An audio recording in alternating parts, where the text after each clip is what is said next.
back at it again on Sunday, a bright Sunday evening, and we're grateful to be here. Let's just start with the church. Losing their religion, why U.S. churches are on the decline. Now, so we've been talking about the numbers that have been going down, but now they're talking about churches, the number of churches that are closing. Look at this report. About 4,500 Protestant churches closed in 2019, which is the last year the data was available, with about 3,000 new churches opening. According to Lifeway Church, it was the first time the number of churches in the U.S. hadn't grown since the evangelical firm started studying. So that's a very, very sad report. We're seeing the numbers, of course, of Christians, people attending church. Now, when I was in seminary and graduated in 2014, they told us during that time, 2012 to 13, that there was about a church closing every day. So, if you thought about it, that would be 365 churches a day that were closing in America. According to this, that has at least doubled, if not more. So this is pretty valid. They look at Lifeway's research, they look at Barna's research, and so I think it's a pretty good number. Just a note about the Guardian. You got to be careful about the Guardian. They can be a little bit sideways on some stuff, but I always look at them because they look at the Middle East things and things on the church. And so when I saw this out of the Guardian, I thought, well, this will be interesting to read. And it supports the data that we've been talking about, the number of people who are saying they're not Christians, they're not going to church, and the numbers are continuing to change. Along kind of with that, a man wearing a Jesus Saves t-shirt at a Mall of America is ordered by security guard to take it off or leave. It is offending people. He can be heard saying, "I don't say anything though, I didn't speak, I didn't say anything. I just went to Macy's." Now, in the front of his shirt, it says, "Jesus Saves." And then on the back, it's very interesting. He's crossing out the coexist.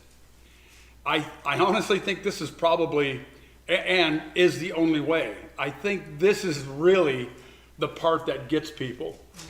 Because for the last couple decades, well, 2 decades in particular, you see the coexist bumper stickers and the little stickums on windows and all those kinds of things, coexist. In other words, we can all get along, we can all get together and be friends with one another. I want to remind you of something. Whenever I get the chance, I want to remind you of this issue. When it comes to Islam in particular, Islam, the Quran tells them that they have to live by Islamic law, Sharia law. I mean, not Sharia law, but the Islamic Caliphate, okay? So if it's Sharia or Sunni, it doesn't matter. They have to live by that. In other words, that is their constitution. It's not the Constitution of the United States. This has come up in federal court. There was a case in Louisiana a few years ago, about a man who killed his daughter in what they call an honor killing or an honor slaying, because the daughter was Muslim and was messing around with other people. So the dad killed her. And so according to Sharia law, according to the Quran, is that permissible to them, to that religion? Yes. At least that's how they interpret it.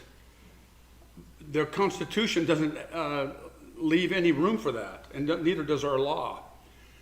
Now, so we say, well, 90% or 95% of Islam is moderate or even liberal. You know, most of them don't even go to the synagogue, the place of worship on Fridays like they're supposed to and all that kind of stuff. Here's the point though. If you were to incorporate Islamic law, Muslims have to follow it. And if you have a caliphate someplace, they're going to impose that law on its people. And it is happening in places like, starting around Minneapolis, but especially in Dearborn, Michigan, places like that where people really, honestly, the cops don't go anymore. People don't really like to, it's kind of like that place in France. There's some other places, no-go places. You don't really want to go there. Let them police their own people is kind of what's happening. So this is a bad issue that comes forward. And but these people here, you know, that gentleman there in that white uniform, he's just trying to keep the peace, right?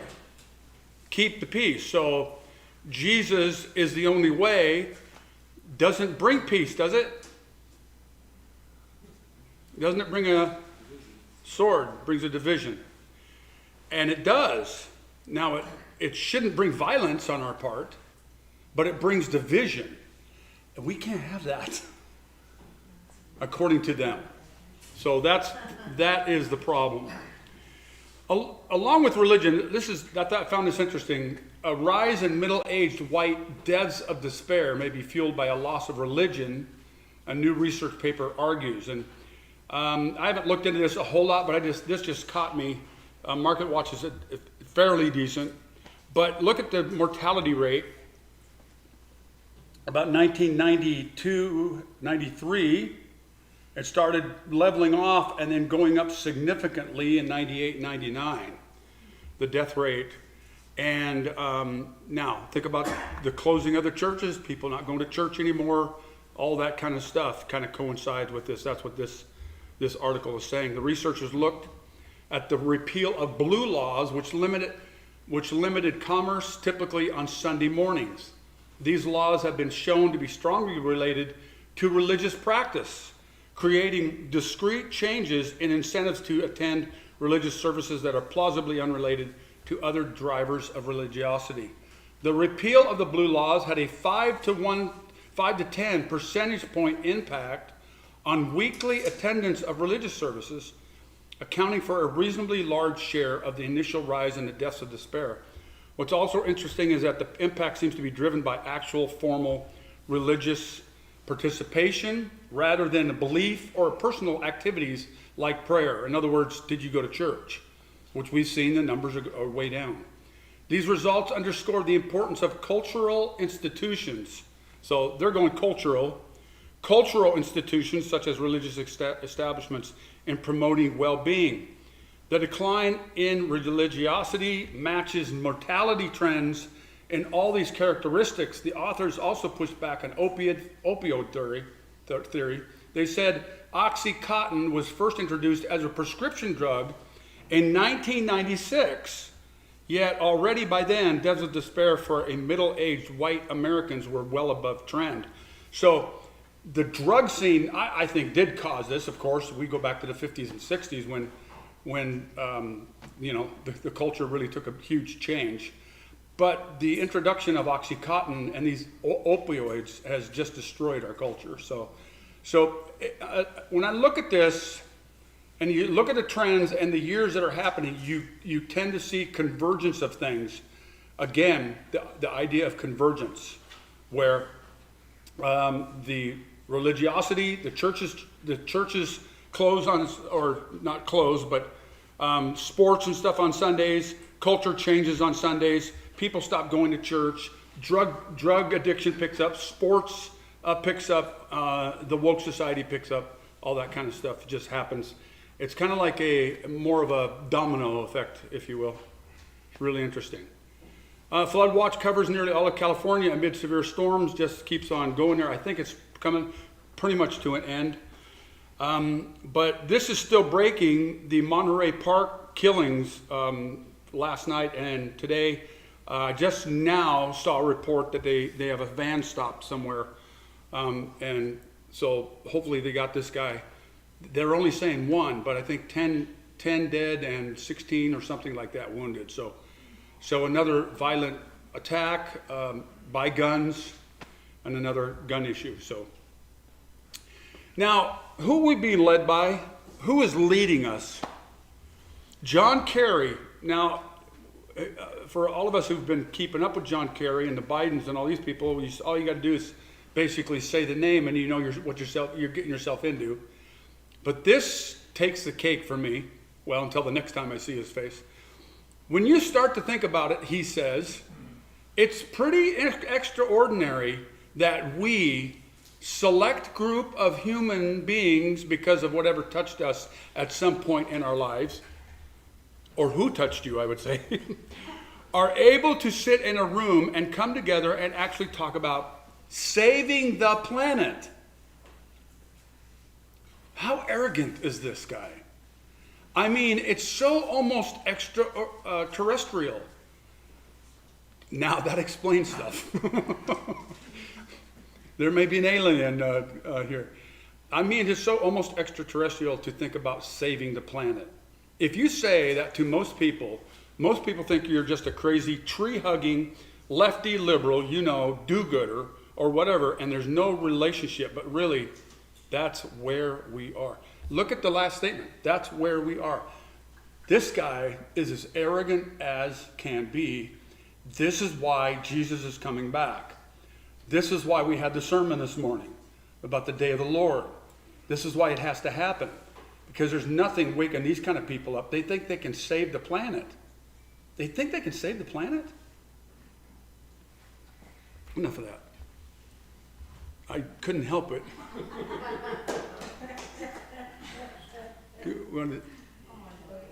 Here we come to save the day. All right. Biden, drip, drip, drip.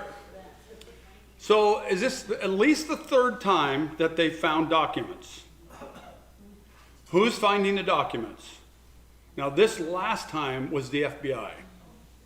The ones prior to that was his lawyers. And then they found it some time ago, so they dripped it until after the election then. What is happening here? Now, if you've been watching Tucker and you're watching some of these other people, there's another story dripping out, and that is his people want him gone.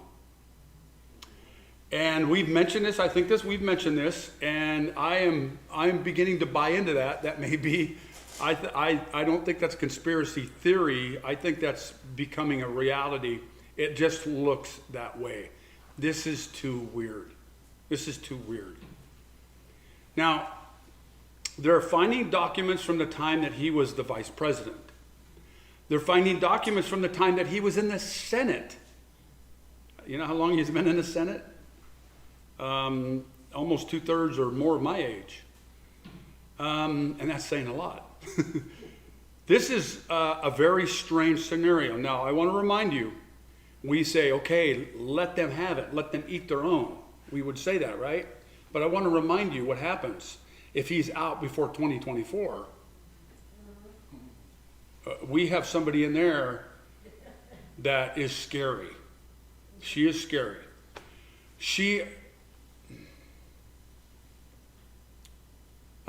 There's some things that you just don't want to say and shouldn't say, especially about a woman. You don't want to be impolite.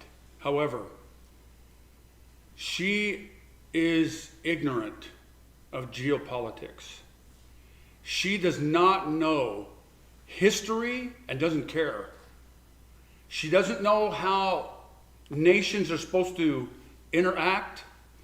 She doesn't know what it is to act and react to an enemy or even a friend in geopolitical matters that deal with war and economics. I'm telling you, she is frightening. And I'm not sure. I mean, maybe they, you know, who's they, right? Maybe they could use her as a puppet or whatever. However, what I'm concerned about is she gets in there and she appoints whoever she wants. And you think that it's scary now with the gray hairs Blinken and Biden and these other people. These are gray hairs. These are people who have been there for a long time and semi-know how to work through issues. They're smart enough to impose their will and manipulate other governments, and they work together to do it. What I'm concerned about is when she gets in there, it's a whole new ball game. I don't have to listen to you. I'm gonna impose my own government and put some woke people. I mean, we haven't seen anything. So it would be very, very concerning. So again, when I see this kind of stuff, I know that God is judging us. I know that. Okay, he appoints kings. If he can appoint a king, he can appoint a president, right? So say what you will. That's what's happening. We are being judged. Now for this to come out and drip, drip come out, I am convinced that God has us, America, by the neck. And he's saying, okay, it is time for you guys to wake up, because if you're relying on these people, you guys, you're as ignorant and as prideful as these people are. That's where we're at. And so I'm very concerned about this.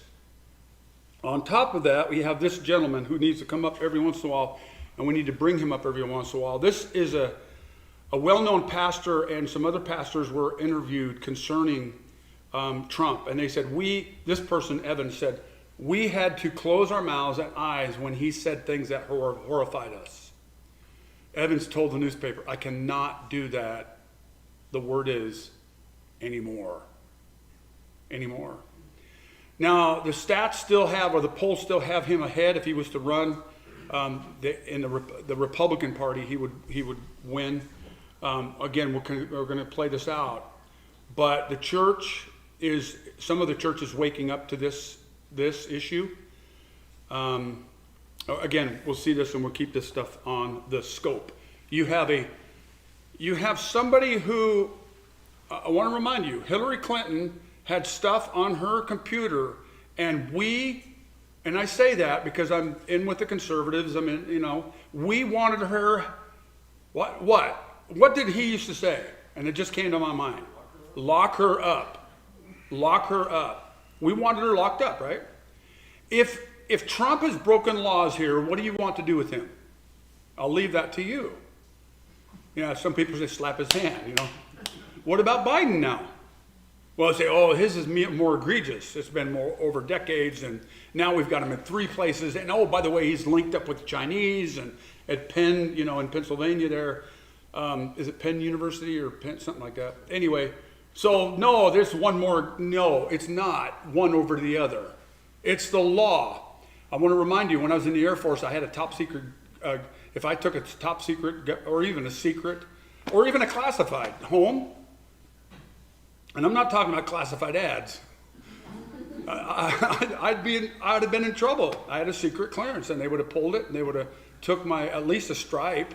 They would have taken at least a stripe, especially in the position that you have. The higher that you go in your position, I was a first sergeant at one point, they would have taken a stripe or 2 maybe, and kicked me out of my job and said, okay, you're going to retire. We're going to let you go to retire, but you need to go back into the weather service where, go forecast storms or something. So anyway, I'm just saying, we need to play fair here. And all these 3 people, we'll see what the courts say and how this plays out. But a number of Americans harboring extensive anti-Semitic prejudice doubled since 2019, reaches highest levels in decades. Of those on the front lines have expected such results for a while now, and yet the data are still running and sobering. There is an alarming increase in anti-Semitic views and hatred across nearly every metric at levels unseen for decades. Now, I've been trying, there's some things that I try to keep higher than the other ones, okay? I try to look at them a little bit more in depth, and, are we just hearing the same thing over again or whatever? It is really interesting that some of the governments of the world, UK and some other ones, are trying to clean up their mess because they've had anti-Semitism in their parliaments and some of these other things for a while, and the governments are coming down on anti-Semitism, even in some of the Arab countries. And yet, it seems like there's this undergirding, this undercurrent of anti-Semitism that just continues to go on. The FBI and others are putting out stats about the numbers increasing, anti-Semitic crimes, religious bigotry, religious hatred, and anti-Semitism tops all of the religious categories. So it continues not only in America. This is not just America. It's really getting much worse in Europe, and we know what it is in the Middle East already. So this caught my eye. Netanyahu predicts a massive increase in Western Aliyah. Another one of those things that I look up here. I'm saying, okay, Lord, we're talking about prophecy. You're talking about Ezekiel 39. You will not leave one behind. We also know that 2/3 of Jews will, during the tribulation will die, which is a very sad thing. So what happens? Where are they at? What brings them home? What group actually, gets it and lives in Basra or Petra when the tribulation comes? However, it would be very interesting to see this play out. Now, here's the reason he gave for this happening. Netanyahu said that Israel's future entry into the U.S. visa waiver program, combined with Israel's strengthening economy, will attract more Jewish American immigrants. I believe this. Israel's economy is getting stronger. We will outpace the United States, and we have already outpaced Europe, and that is the truth. Their GDP, the last I heard, was number 3 or 4 in the world. They're doing really, really well. They are making business deals with the UAE, with other Arab nations, Egypt even now, and others. They're making big deals with them, and this is just going to grow their country. This plays well with Ezekiel 36 and 37, where we're in that time frame right now, where Israel continues to get stronger and stronger. And she's relying on herself. She's relying on other countries for their military might and their money. God doesn't like that. He never has. And it'll come to roost. That chicken will come to roost. China's gross domestic product grew at 3% in 2022, according to data released yesterday, down from an 8.1, which may be inflated a little bit, but rate in 2021 and below the government target of 5.5. It marks the second slowest pace since the 70s, as the world's second largest economy struggled under strict COVID zero policies and decline in the real estate market. Separately, the country's population shrank in 2022 for the first time since the 60s, with 1.4 billion people at the end of the year, 850,000 people fewer at the end of 2021. And that's their statistics.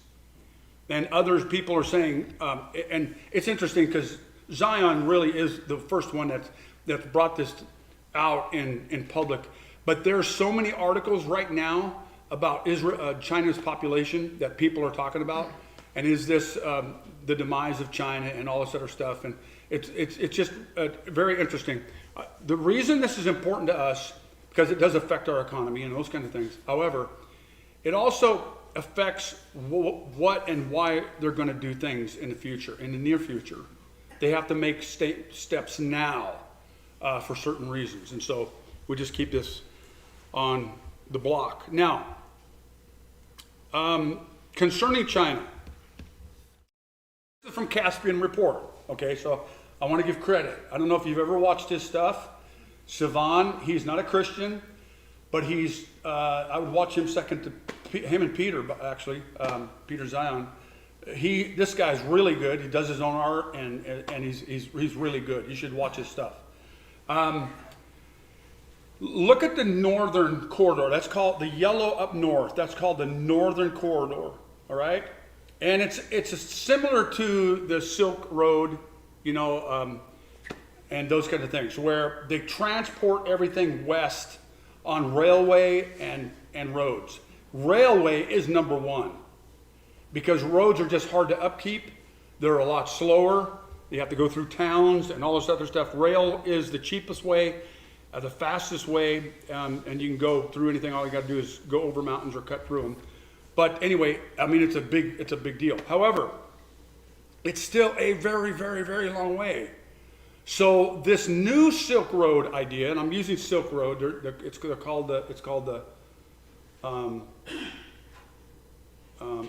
another term. It doesn't come to mind right now. But anyway, China wants to shorten that like about, I think it's, by several thousand miles, I think. And the way they're going to do that is cut through the stands and cut through the Caspian Sea, there in the center, and then use Turkey. And boy, this is going to be huge for Turkey.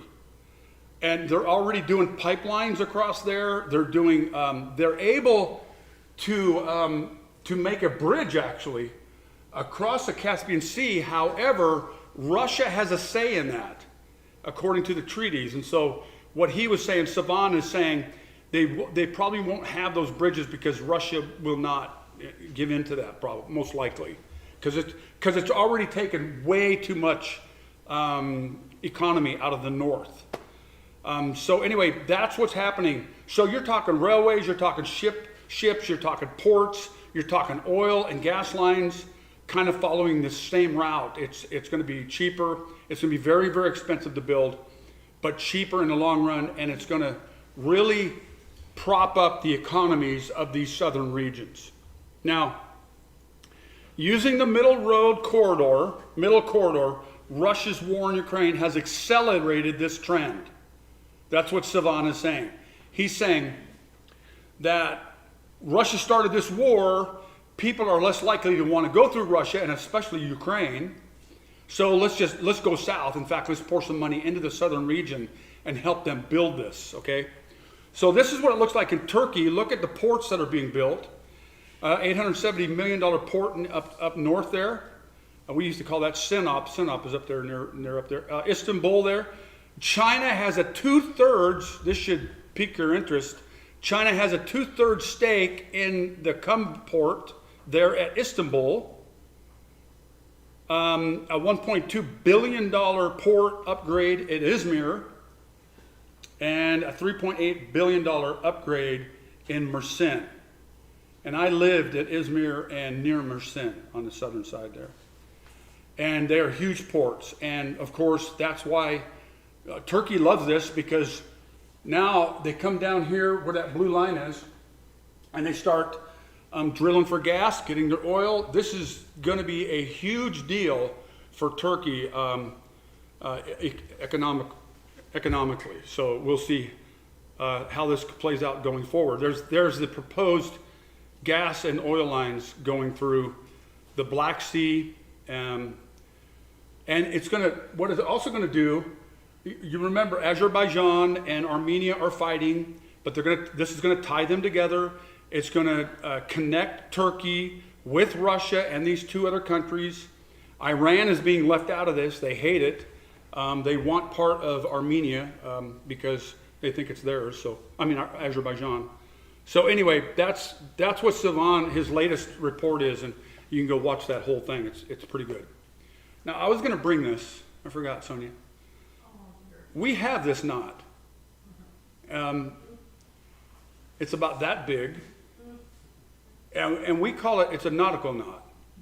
And what you do with this knot is you take this knot and you tie a twine, that's what we call a halibut twine, because halibut string or something like that is very, very strong, and you tie it onto that, and then you tie the end of it about 40 or 50 feet or more onto a very, very heavy rope, okay? So you're on a ship, you come up to a dock, you can swing this onto the dock, then they'll take the line and then get the rope, and then they can tie up. So that's what they generally use this for.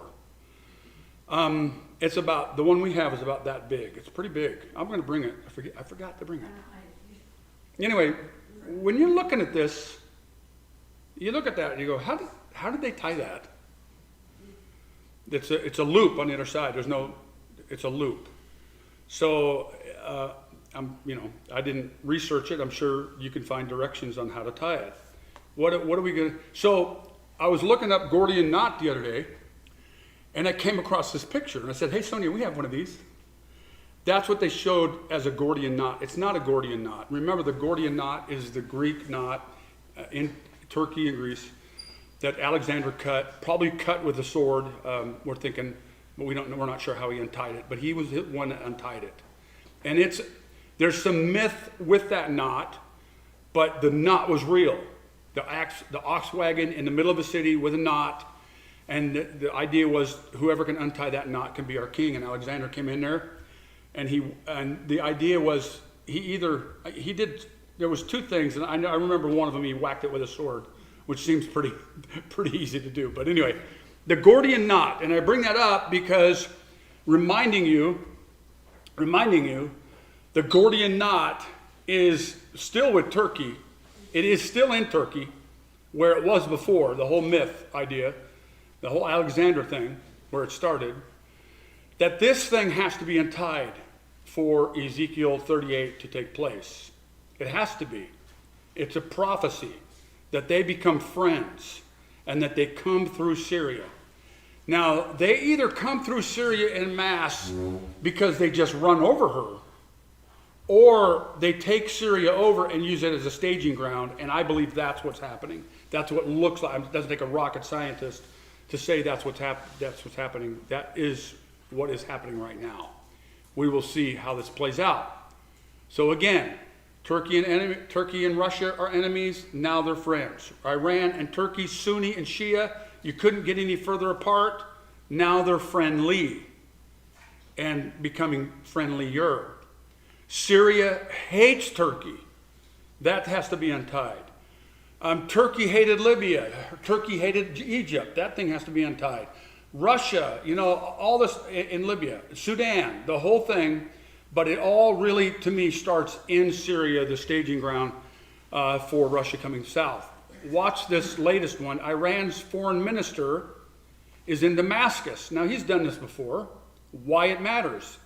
The latest developments in Syria, especially in relation to Ankara, Ankara is the capital of Turkey, was one of the most important topics of the dialogue between the foreign ministers of Iran and Syria. The reference to Turkey relates to earlier stories over the last several days in which Iran has expressed its support for Turkey to reconcile with Syria.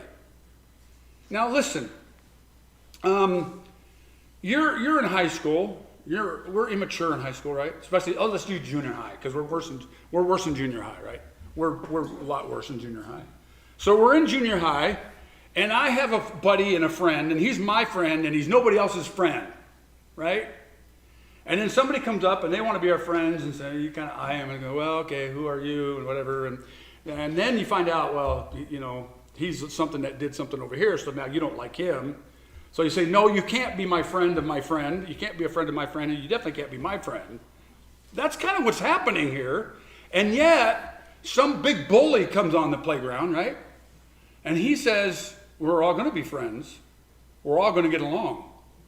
And that's kind of what is happening here. Syria, Russia is pulling these people together. The playground is Syria, and these people have to get along.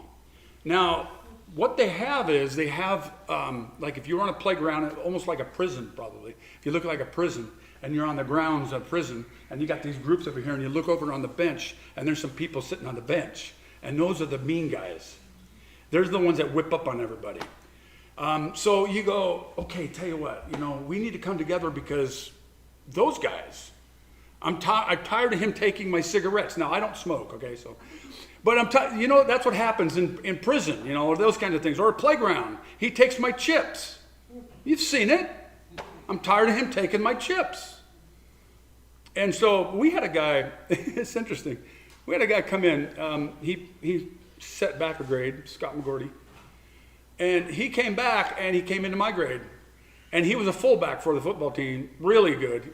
He could have went to college if his knees didn't give out. He was really good.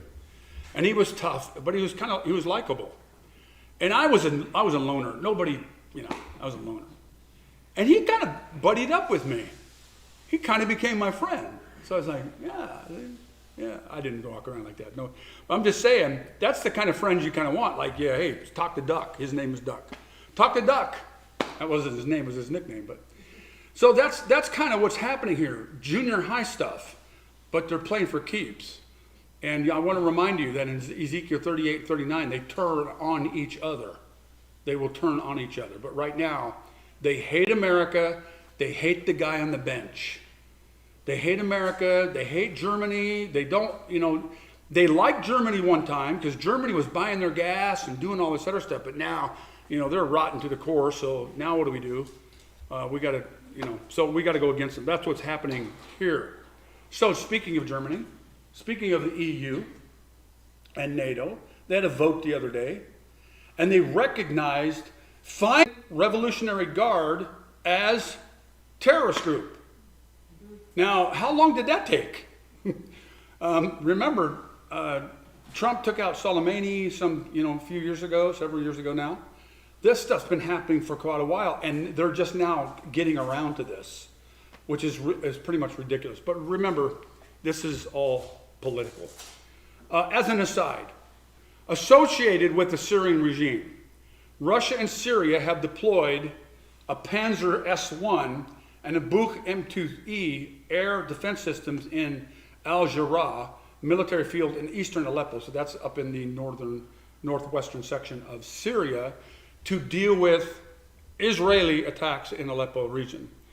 Now, we've reported this kind of stuff all along. The reason I decide, I'm just going to interject another slide here is because to just let you know, Russia hasn't left Syria. They're still involved. They're still calling the shots there, and still trying to quell this ground and make it one big staging place, is the way I see it. On the west, the Western allies joined the U.S. experimental drone task force in the Middle East. When you connect 2 or 3 surface drones on the surface, whether it's on the water or the ground, with an escort, now ships, okay? You essentially can create a radar barrier 100 miles wide. You're going to see everything. So you have the Persian Gulf, which is only, I'm trying to remember, 25 miles wide at the narrowest point, something like that, and 30 to maybe 60 miles wide going up, 200 miles long. So you've got, what they've done is the United States came up with this idea that they're going to make these surface drones on the left, and the Iranians have been stealing them. So we've got patrol boats out there keeping the Iranians from stealing them. They've got fishing boats out there trying to haul them off and all kinds of stuff. So you've got these surface drones out there. You've got these aerial drones out there. You've got our aircraft, of course. You've got the ships out there. Basically, you're covering every square inch, if not foot, if not inch, of the Persian Gulf. They can't get away with anything. It's kind of like the NEXRAD radar in the United States, where you have a NEXRAD radar at Sioux Falls, and it kind of comes in contact with the one at Omaha, or south of Omaha there, and the one up north. And so they overlap, so you can watch the storm. That's why when you look at the radar map and it's moving, that's how they do it. They just show one big picture using hundreds of these radars. Okay, that's kind of the idea. So now picture that on the Persian Gulf. That's what's happening. What's next now? It's called Task Force 59. Has already conducted exercises with Saudi Arabia, Bahrain, Israel, Jordan, Kuwait, Egypt, Qatar, and Australia. Who does that sound like? The merchants of Tarshish and its leaders. That's the Southern Coalition. The only one that's missing, the United States is there, okay, we built those. The only one that hasn't been mentioned is New Zealand. I can bet you that they're there, New Zealand. And the UK wasn't mentioned, which is kind of weird. But anyway, give them some time. But all these southern nations, and then Australia, United States, and they're operating out of Bahrain and their Aqaba in Jordan. The Aqaba in Jordan. Why is that important? We've been saying over the last 5 years in particular that Jordan has to make a decision on who it's going to stand with, Russia or Iran or the South. I believe they end up with the South. That's the way I think it happens. They need money, they need help, and I wouldn't be surprised over the next, if Trump, especially if Trump gets back in, that he doesn't try to make headway in Jordan, because most of the Palestinians are there, and he needs Jordan to calm things down for him there. Would that have to do with the country that goes after Israel during the tribulation? Yeah, so it's the northern coalition in Ezekiel 38 in particular. Yes, and then you got the southern coalition, which are these people and more. So far, Bahrain and Kuwait have publicly acquired these systems, and all other countries in the region are in some form of their own acquisition, mostly of the systems that we operate. The Navy is still considering Starlink now, among a number of secondary options to layer on top of the mesh network for linking TF-59 drones. You remember what Starlink is? That is the Musk system, Elon Musk's. They're putting up satellites everywhere. I mean, rows and rows and rows, so that you can get a cell or internet anywhere on the planet with that system, anywhere. And so you put those up in the air, and now you have these are over the ocean and much of the ground. You can look and watch and track everything.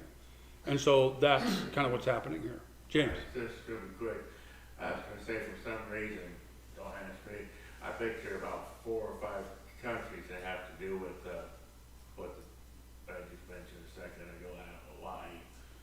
Yes, yeah, it's a coalition. Yeah, it's Russia and Iran and Turkey and a bunch of those. So you have the Western allies versus the Russian allies, if you will, because you do have a third group, and that's the Eastern allies, China and the kings of the East. But they're working together right now. They don't like each other, and that's not going to play out too well. I don't believe in the end either as well. So, a fax box, Europe rushes to stock up on diesel ahead of Russian ban. Another slide that I said I need to put in here, because I don't know if you knew this, but gas started going back up a little bit. The reason is because some of the sanctions kicked into Russia again, and then there's going to be another one, if I remember right, it's in February. So when those things happen, oil prices go up, gas prices go up, and so Europe is rushing to get diesel, and diesel is a huge deal right now. It's a big problem. And Russia, along this same line, is to expand overall army to 1.5 million people. So they conscripted 300,000. Now they're looking to conscript another 500,000. That's the last report. Kiev, Ukraine is braced for a major new offensive that could begin within weeks. One of the President Zelensky's key insiders told the Daily Beast that they expect a looming Russian move to encircle the country with simultaneous attacks on 3 fronts. A member of the team negotiating with Russia said that Kremlin might be preparing for a fresh, attacking us from 240 degrees, attacking from the Black Sea, Belarus, Luhansk, Donetsk, and others. Belarus has been in the news a lot more. You remember, that's a separate country, Belarus, and it's up there by Poland, and it's up there on the west, and that could be a huge problem. Now, we've been tracking this submarine and this torpedo for some time. This torpedo is what they're calling the Poseidon. It's got a Russian name here. I'll show it to you in a second. But so the submarine is huge. This is the Belgorod, the Belgorod submarine. So that's a regular submarine, all right? Now you have the Poseidon, this nuclear, and this torpedo carries warheads, just like any missile would, okay? And it depends on how many warheads this thing can carry. The Poseidon, or the Ocean Multiple Purpose System Status 6, is an underwater unmanned vehicle that can be launched by a submarine. According to Popular Mechanics, it can travel up to 6,200 miles. Anybody know how far it is to Russia? 5,500 miles. At speeds of 56 knots, which is about 60 miles an hour, 63, 64 miles an hour. So, and it can submerge up to 3,000 feet, I think I said. 3,000, yeah, because it's 1,000 meters. So 3,000 feet. So what do you do with this thing? You take it out in this submarine, this is a huge submarine, by the way. It's big, one of the biggest in the world. And you launch this submarine, you take it out to wherever you want to go, and then you launch this torpedo from wherever you want. And this torpedo is unmanned. It goes by a GPS system, and you set the coordinates, and it goes to where you want it. And it can go up to sit off the coast of Los Angeles or New York or the UK. The Russians have threatened the UK with this very system. Let's see, I think there's any more on here. It can carry, it's nuclear propulsion, so it can go as long as you need it. There's no, lifespan on its propulsion here. The nuclear warhead with a blast yield of 2 megatons, and I can't remember, I don't have the comparisons with that. I think something's coming up here. Yeah, for that. The U.S. and Russian officials have both described the Poseidon as a new category of retaliatory weapon capable of triggering radioactive ocean swells to render coastal cities uninhabitable. TASS said the main components of the Poseidon, including a nuclear reactor to give the torpedo its own power source, has been successfully completed. The crew of the Belgorod nuclear submarine has also completed tests with models of the torpedo. Perhaps most frightening, this nuclear weapon has the potential for autonomous operation. It's basically a UAV, not A, but it's UUV.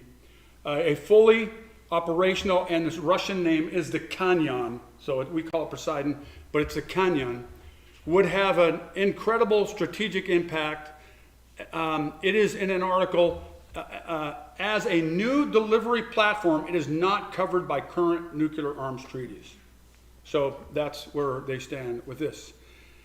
It can be detonated with power 3,300 times greater than the atomic bomb that devastated Hiroshima.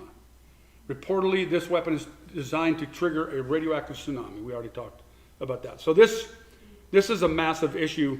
So you have that. They're saying they're going to destroy our satellites. They're going to destroy. They've got the hypersonic nuclear weapons, all this kind of stuff. So we've really turned the corner here in the last 5 years as far as weaponry across the world.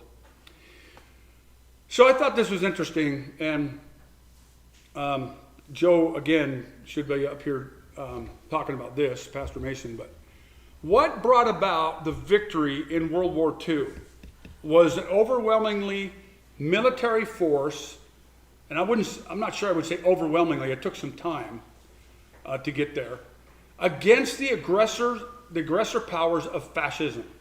The civilized world agreed to unite against a common diabolical foe, annihilating it to the nearly the last man. I think they're a little bit overborn here, but it was a slaughter. In Russia and some other places, it was pretty bad. But anyway, this could also apply to Vladimir Putin's fascism, to Russian men in Ukraine. Civilized nations lack not the military might. What they lack is the political will.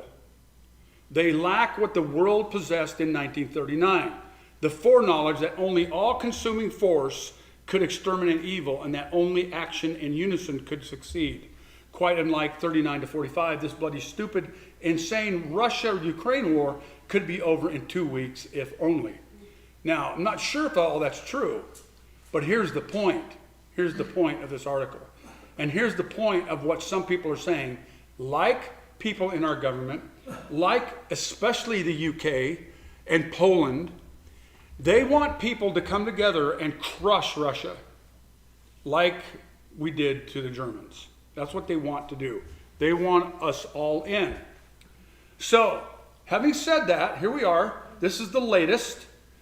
And see that orange area there? And that red line, the bottom southern red line, goes through almost half of Crimea, about 1/3 of Crimea. See that line? So what's this line for? The range of this new artillery This is the range that the Ukrainian artillery will be able to cover after receiving the GLSDB bombs from the U.S., according to reports. 31% of the territory of the Crimea and almost 82% of the total other territory. Using HIMARS alone, Ukraine can only hit less than 2% of cases and about 62% of the total territory. Now, watch where I'm going with this. So now you've got this artillery capability. You've got Ukrainian soldiers arriving in Oklahoma to practice and to learn the Patriot missiles, are very, very sophisticated and good Patriot missiles. 100 there and there. Watch, Britain sends 14 Challenger 2 tanks to Ukraine. Also 30,000 AS-90s, which are large self-propelled guns. Now I want a caveat with this.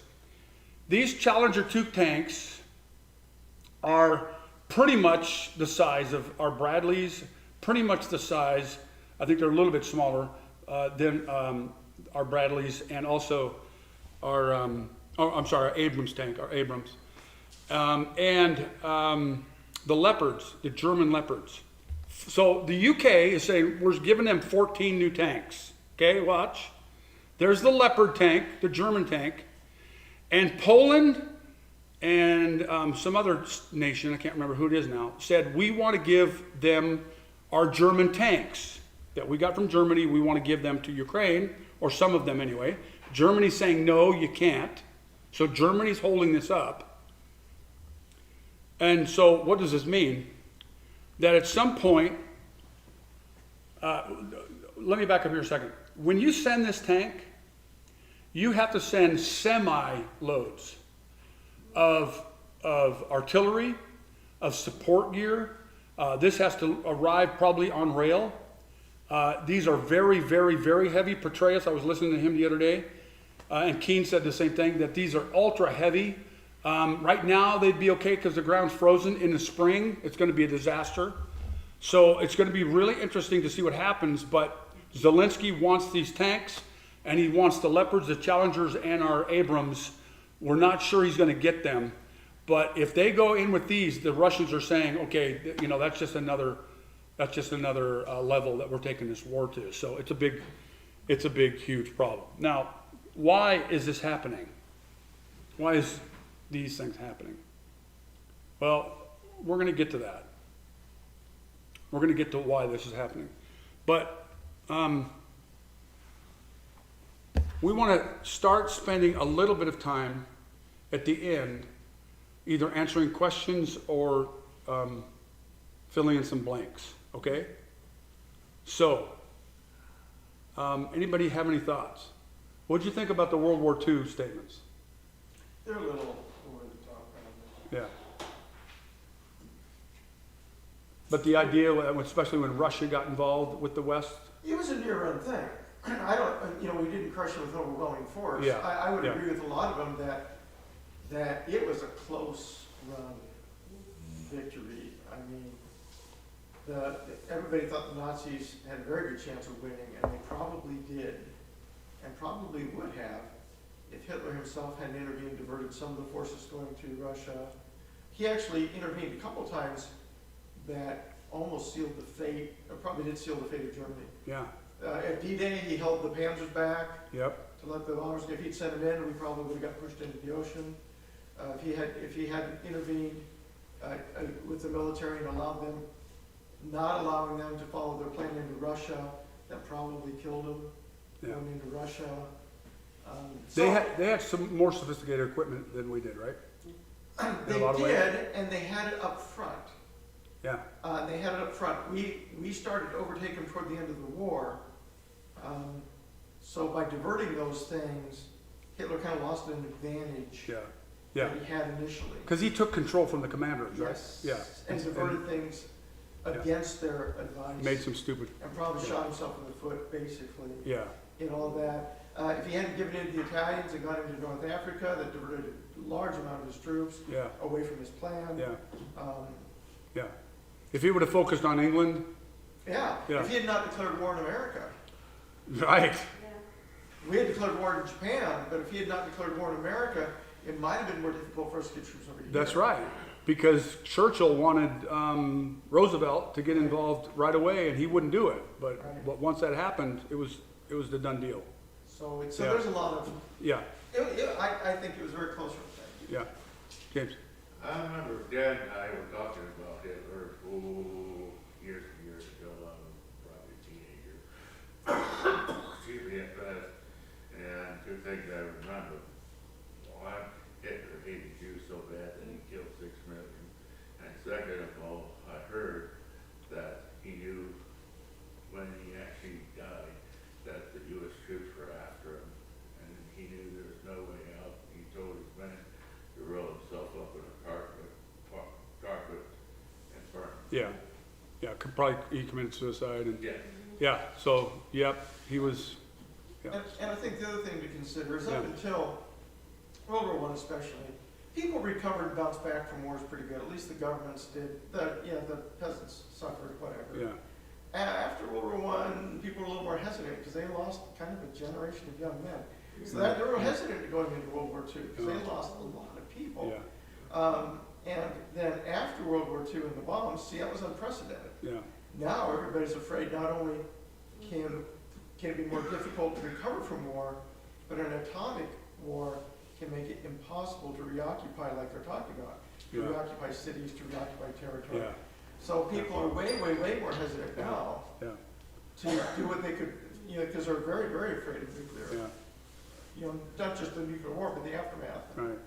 Yeah, with Russia's population not in a healthy way, now they're going to pour another 500,000 men, young men, that they probably can't afford. The last days are unprecedented times.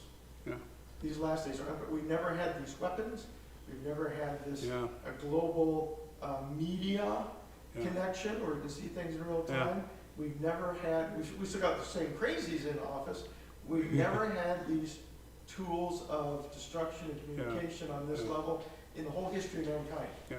And as Peter Zeidan pointed out, we've never had a time in history where humanity has faced a demographic collapse or constriction Yeah. like we're seeing now, where Yeah. fewer kids. Yeah. Yeah. And that's unprecedented. There's just so many things that have never happened before, Right. so we don't really know. How do you compare that to Right. history when it's never been this way? We've never Yeah. been down this road before. Remember a few years ago I had that thing up there that showed all the European leaders that did not have kids? I mean, most of them did not have kids. So you've got this generation that they don't have kids, they don't care about the next generation. They're worried about, all they care about is themselves. And really, we're in that in a huge way. Yeah, good point. Yeah, Jeannie. That phrase you mentioned at the beginning, deaths of despair, does that mean suicide? I've never heard that. Yeah, they're dying because they don't have a life. They're just in despair. Yeah. Mm-hmm. Yep. Who else? A few more minutes. Think of something if you want. Going through Isaiah, we showed about the wickedness on the planet, the wickedness in Jerusalem. God is going to take care of both of them with the day of the Lord. All right? Then the glorious branch is going to come. Jesus is going to come. However, when he does, Israel is going to be the fruited land. It's going to be wonderful. So then the Lord gives us a picture of the vineyard there. And how he wanted the vineyard, but the vineyard, the people of the vineyard, if you will, really, well, disobeyed, but despised God. And so he said, here's my vineyard, I cared for it, it did not care for me. So then we talked about Isaiah's inauguration. Okay? What was his inauguration? You remember that God, when God starts with chapter 1 through 5, he's setting the foundation for the rest of the book. He's saying, this is what is happening. This is how I'm going to take care of it.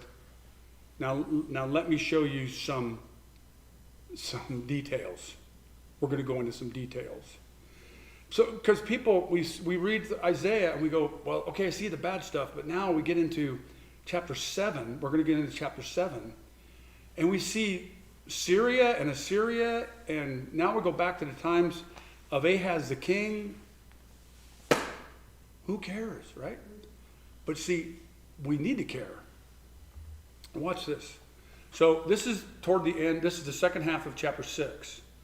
And I heard the voice of the Lord saying, whom shall I send, and who will go for us?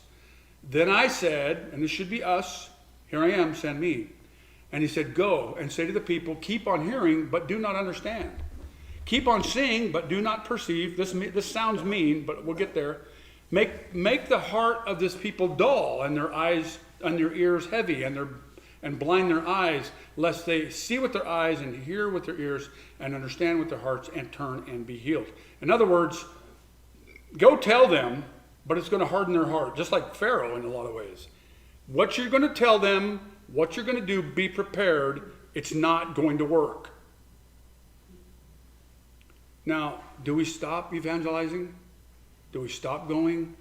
Do the teachers and preachers stop telling the church there's no use? He doesn't say that. He says, who's going to go for me? So then Isaiah says, how long, O Lord? And he said, in other words, how long will I go? How long will I tell the story? I want to remind you, Isaiah is still talking today in the book of Isaiah, right? Eternal words. So he asked the Lord, how long? And he said, until cities lie waste, without inhabitant, and houses without people. And the land is a desolate waste, and the Lord removes people far away.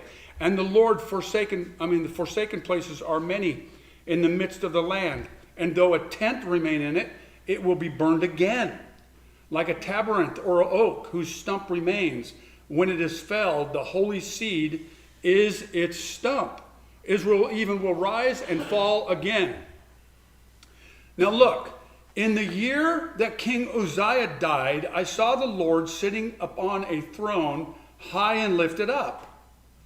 That was the day, that was compared to the day of King Uzziah when he died. What we're going to see next week, starting next week, is in another day. In the days of Ahaz. You see the days of Ahaz? What's our day? 2 Peter 3. This is now the second letter that I'm writing to you, beloved.